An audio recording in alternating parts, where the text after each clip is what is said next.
VZDs.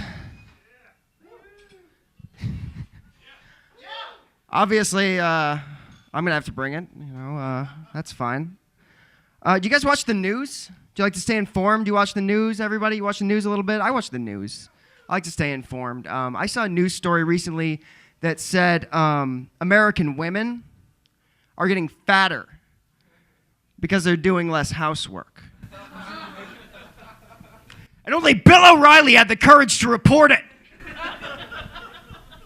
He has integrity and is not a pedantic fascist blowhard, no matter what you tweet, sir. All right. I guess if nobody feels like laughing, you might as well learn something tonight. I'll teach you one of the few things I've learned in my life, which is how to dance to Christian rock. It's pretty simple. To dance to Christian rock, first all you have to do is square your stance. Sway. Put up a hand. And make faces like you're getting a terrible, vengeful, toothy blowjob. Send me! What is going on tonight? What is up with you guys? Do you guys all do laundry today? Yes! Yes? That always puts me off. Doing laundry puts me off. And I don't know why. I think my theory is that doing laundry puts me off mostly because of that noise the dryer makes when it's done. Do you know what I'm talking about? The noise the dryer makes when it's done?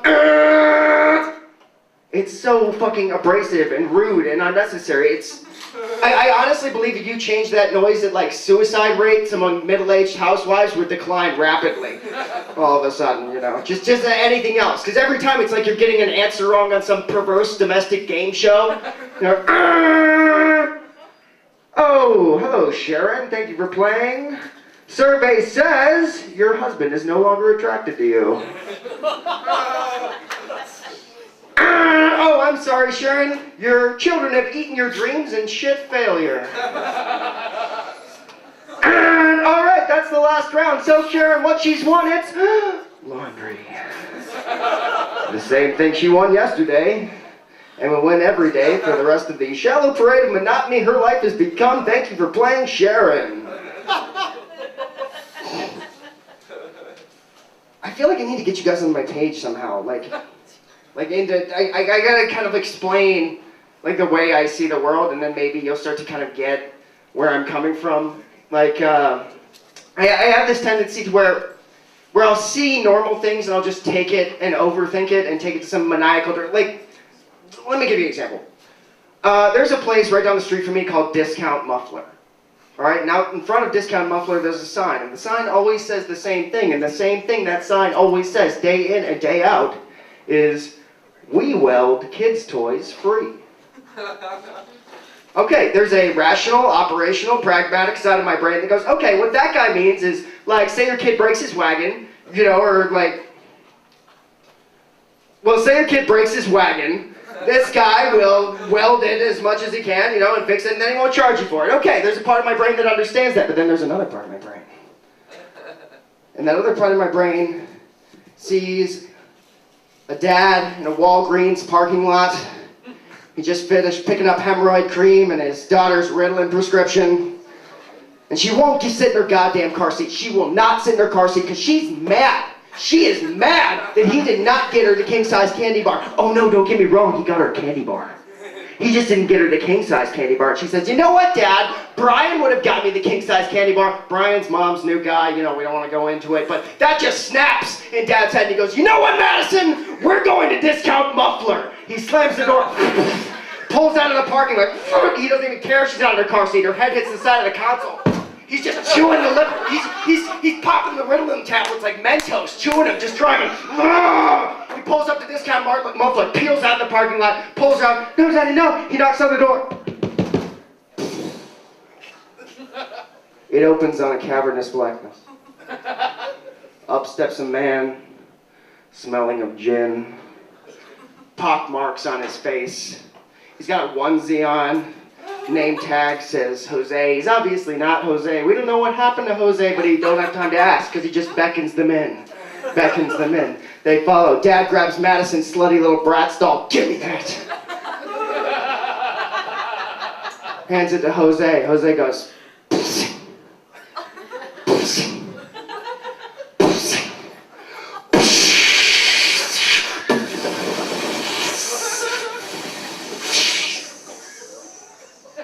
Madison's crying in the corner. She'll never be the same. Dad realizes it was his rash actions that ruined his marriage in the first place. He calls out, "Oh, I'm sorry, Sharon!" Jose looks to Dad. No charge.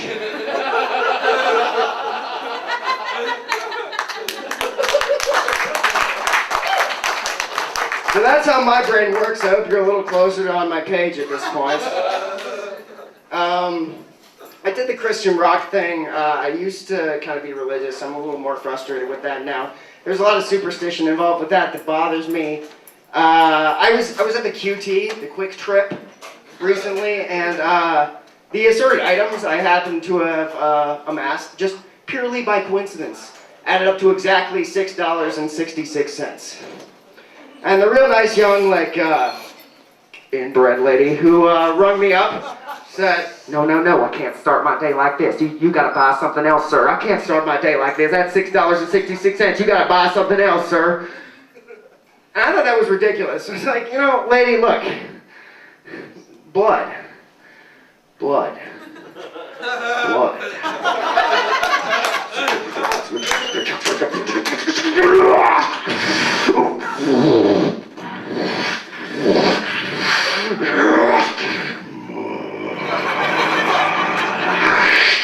And then my items were free. And she quit.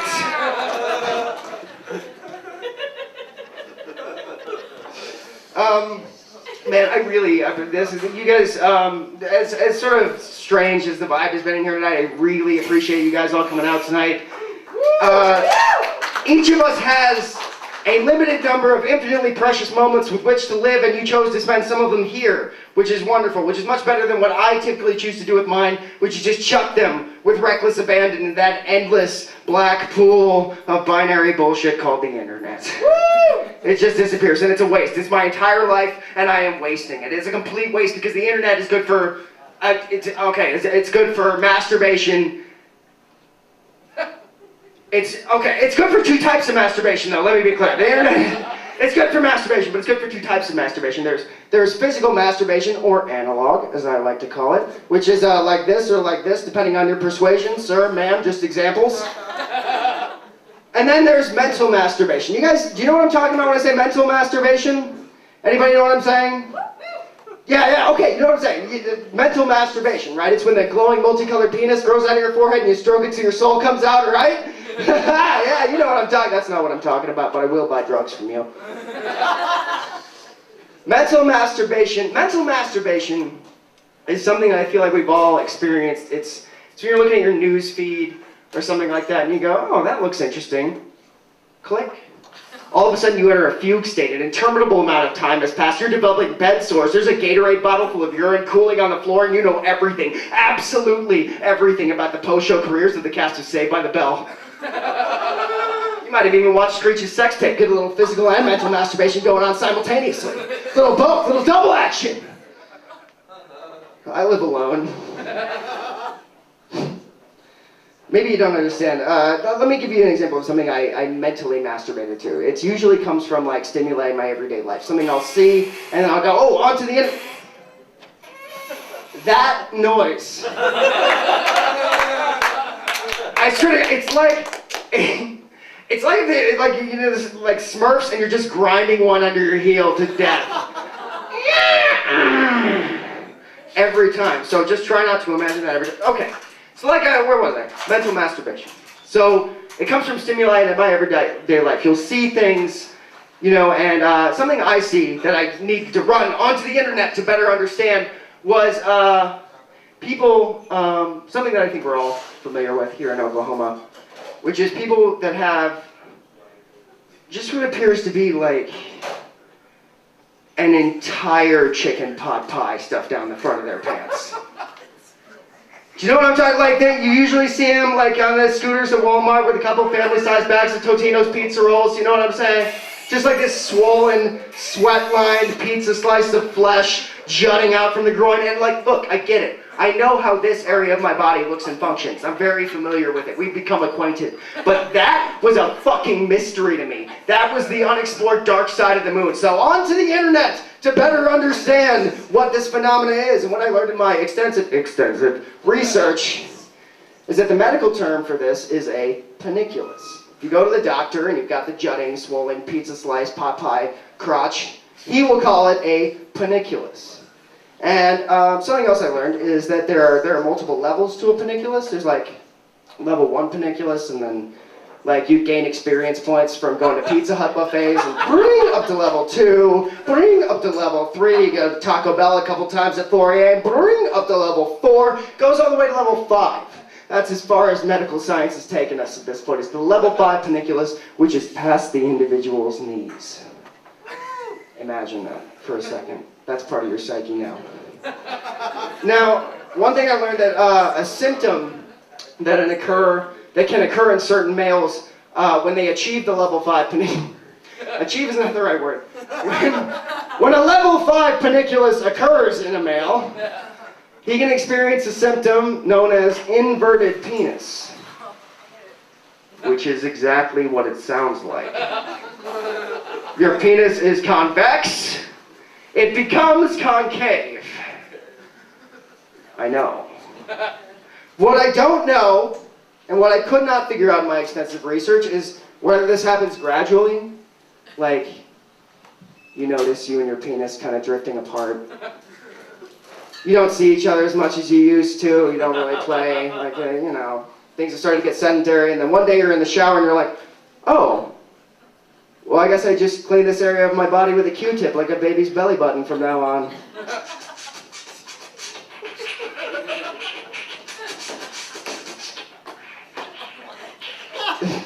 This is the rest of the show. Or if it doesn't happen like that, if it doesn't happen gradually, there's only one other way it could happen, right? You're sprawled on a cigarette-burned beanbag chair.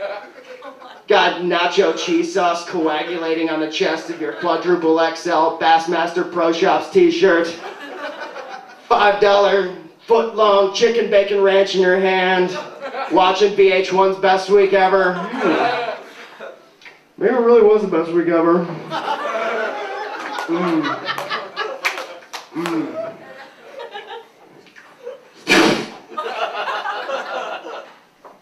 Oh no.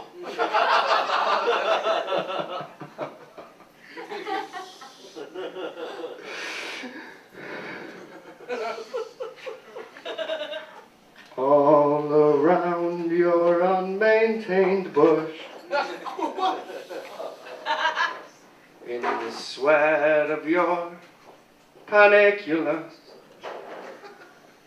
one too many trips to Golden Corral, pop goes your penis. That's science. That's all science. That's all true. You can look that up. That's real. That's real, everyone. Somebody knows what the fuck's going on. Thank you. Jesus. Exactly. I feel like now's a good time to break to you the news to you that I'm a school teacher. That's my day job. I teach students. And an interesting thing about being a school teacher is that you're responsible for like instilling the drive and hope in these children, and you're always with them, and you have to exude like positivity and empathy and just drive them towards something and push them to achieve. And what you have to do is take all the negativity and hate that you have and just pack it real tight right in here. Just keep it right there. And I mean, like, I'm not full of hate. Some of this is blood. But it packs real tight in there, just like this dark matter, black hole singularity just burning in the middle of my chest, hanging up. And then some days what I realize is once I leave school, there'll be these little bubbles that'll just pop up and shoot up to my brain and just go off like a little aneurysm of evil at any given moment. You know, I'll just be walking down the street thinking, like, I don't know if everyone deserves rights. Oh. Just looking at, you know, like, looking at somebody with their, and here's a question. How many tattoos does it take to not care that your child has mucus from the nostrils to the bottom of his chin? I didn't have time to ask in the line of Carl's Jr. I couldn't figure that out. But I'll see that and I'll think like, oh, well, maybe eugenics wasn't totally wrong. Ah! Whoa! That's a thought I had! That's the evil, it's sneaking up there, you know? And it surprises me, it catches me off guard. Like this one time I was at a pool. I was at a pool in an apartment complex, and it was all like 20-something people, you know, college people, getting, like, everyone's drinking, just, there's beer all around the pool. And then mysteriously, like, this woman and her, like, 10-year-old son with Down syndrome were there. I don't know, just having a good time. And then there was this guy, he had his Ray-Bans popped up on his feathery locks, and he had an open Banana Publisher shirt on in the pool, he had that. And he's like, okay, you know, why have a personality? I need to make some friends. Starts taking his case of Miller Lite and just chucking them in the pool. Yeah! Please talk to me. I don't know who I am. And so he's chucking all the beers in the pool, and of course, I think you guys are a little bit ahead of me. You made the connection. The young little 10-year-old boy with Down syndrome is double fisting beers, running around emulating the behavior of everyone he sees, like, woo! It still works? Check, white power, check. Okay, we're good. Okay, so he's running around going like, woo! And everyone looks at him and is like, no, honey, come here, give me those, you don't want those are not for you, just, come here, let me hold those, yeah, thank you. Oh my God, that was so close. Oh, geez, that was a big deal. I could feel the little evil bubble go. And I thought, I mean, what's he gonna do, ruin his future?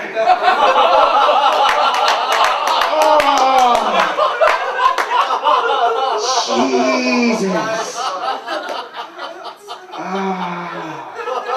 gonna lose my job if I keep saying that in public. Some of this is going all right, though. You know, I see they're filming me tonight. I'm thinking of getting some headshots done. I just can't decide if I should go with like Clock Tower or Point Blank. You know, it's what's called a pun. One of the simple forms of jokes. So lately I've been writing "I'm right behind you" on Post-it notes and leaving them on the ground in public places. These are the kind of things I do. I just want to put people off. I do. Because I feel like so often life can just be this relentless treadmill of complacency, and all you need sometimes to figure out where you're going or what needs to change is someone to knock you off for a second.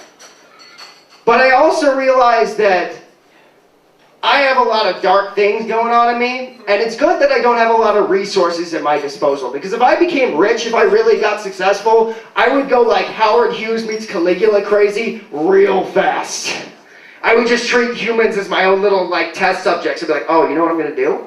I know what I'm going to do. I'm going to take a wad of bills, $10,000. I'm going to go to my local Target. I'm going to go to the back, and I'm going to stuff it in the pocket of a cardigan. Then I'm going to climb to the front, get on that little intercom. People of Target. There are $10,000 hidden somewhere in the store. If you get it, it is yours. And they just kick in the carnival music. Do do do do do do do do. And I'm just watching in glee as like soccer moms beat each other with fucking whisks and things like that. I'm just like over in the snack bar with a giant Slurpee fucking a soft pretzel. I am God. So let's hope I don't make any money doing this. Target's had enough problems recently. They don't need any of that controversy. I've only lived in Oklahoma for maybe a little less than 2 years now. I have a question for those of you who have maybe been here longer. Is it normal for there just to be stray dogs everywhere? Just wandering the streets?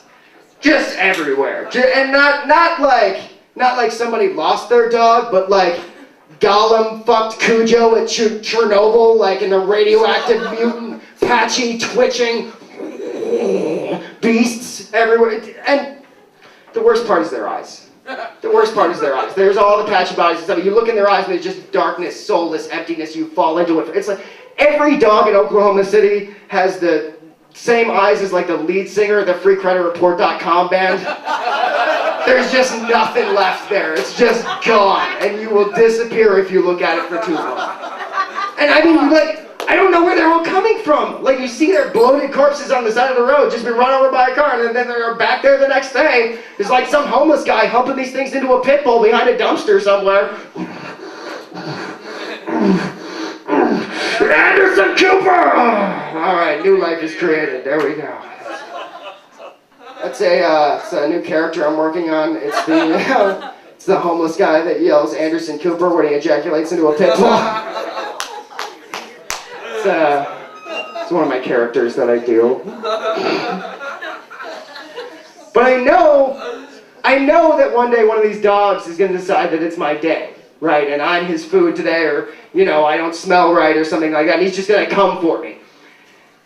And so what did I do? What I always do. Onto the internet to better understand. And I did some research. What I found on one particular website is when you're in a life and death confrontation with a dog, what you are supposed to do is, well, human shoulders can do this. We can all do this. Most of us who have two arms can do this. Great. Dog shoulders don't. They just go like this. So what you're supposed to do in a life and death confrontation with a dog is get those front legs and just separate. That's fucking, and then you had the reaction I had, which is just no, I could not. I'm just gonna get my throat ripped out, I guess, because I can't annihilate a dog with my bare hands. But then again, you guys all now have the same knowledge I have. So maybe one of you isn't as weak as me, and maybe it's, I think it might be you, sir. And then some night, like, you're gonna be walking home, you know, with your friends here, you're a little drunk, you kind of wonder what the night is going, wondering if you're going to get lucky. You don't know. But then you see at the end of the street. And she turns to you and she goes, is that a stray dog? Is that coming for us? And you're like, no, that's not coming for us, but it is. It's coming closer. And you're kind of hoping that someone will step out. You're safe now, Scout. And then turn away. Hey, you read a book! All right. That's not going to happen. You realize the dog is coming for you. Picking up speed. What are we going to do? It jumps. Your adrenaline kicks in. Everything goes in slow motion as its gaping maw opens at your face. You meet its eyes midair. FreeCreditReport.com. And by some beautiful miracle, you remember this moment. The synapses cross at the perfect moment. You grab those two legs midair and just separate up! And that's a wonderful moment, sir, because you just saved your own life. But the even better moment is when you turn around and face your drunk friends, one dripping dog shank in each hand.